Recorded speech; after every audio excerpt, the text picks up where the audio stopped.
আজকে ওমেন্স ডেতে এই ইলিশ ভাপা রেসিপিটা করতে গিয়ে আমার মনে হলো আমি তো একজন স্কুলের দিদিমণি। আমি রান্না করতে ভালোবাসি, ঘর গোছাতে ভালোবাসি, আরও অনেক রকম কাজ, ঘরের যাবতীয় কাজ করি।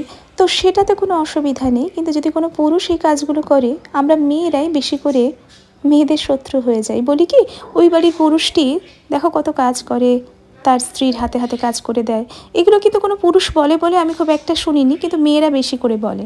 তো ওমেন্স ডেতে আগে আমাদের মেয়েদেরকে নিজেরা প্রশ্ন করব, আসলে আমরা কি চাই? আমরা মেয়ে হয়ে মেয়েদেরকে সমালোচনা করি, অপমান করি, অসম্মান করি। আমরা যদি নিজেরা মেয়ে হয়ে মেয়েদেরকে সম্মান দিতে না পারি, তাহলে অন্য কারোর কাছ থেকে সম্মান আশা করি কি করে? আজকের এই ইলিশ ভাপা রেসিপিটা যখন আমি প্লেটে সাজিয়ে গুছিয়ে ফটোশ্যুটের জন্য রেডি করলাম, ঘেঁটে গেল, আবার প্লেট চেঞ্জ করতে হলো। আসুন না, যেটুকু আমাদের জীবনে আগোছালো হয়ে পড়ে আছে সেগুলোকে সাজিয়ে গুছিয়ে নিই। এই আন্তর্জাতিক নারী দিবসে আসুন আমরা মেয়েরা একটা শপথ নিই, আমরা মেয়ে হয়ে মেয়েদেরকে আগে সম্মান করব, তবেই তো অন্যের কাছ থেকে সম্মান আশা করব, সম্মানের দাবি রাখব। আমরা মেয়ে হয়ে মেয়েদেরকে আগে আগলে রাখবো।